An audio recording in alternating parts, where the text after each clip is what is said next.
White culture, if you could even call it culture, is based in racism. It was a narrative created by colonizers, like my Portuguese ancestors, in order to justify what they were doing to other people on the continent of Africa and even here in North America. And the narrative was that we white people were better than all other races. And they did so through Christianity. They took the Bible and different scripture verses, twisted it around in order to fit the narrative of colonialism and white supremacy, and also the patriarchy. And the patriarchy is white man in power. White supremacy is white man in power. Colonialism is white man in power. And Christianity, for the most part nowadays, is white man in power.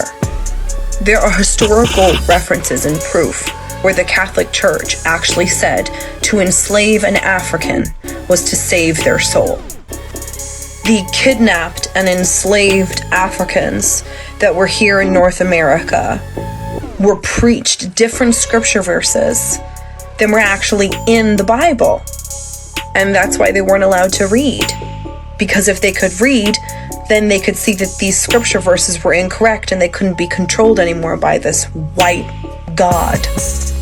And white people, we didn't identify as white until colonialism. We identified as Portuguese, or Latvian, or German, or Italian, or French.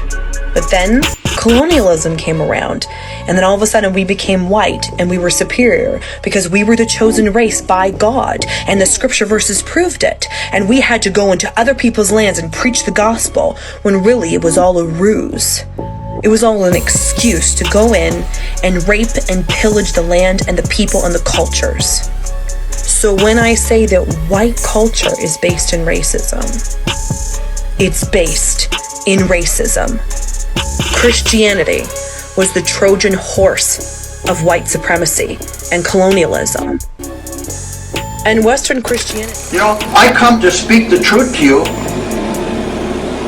and I become your enemy? I'm the enemy because I tell the truth?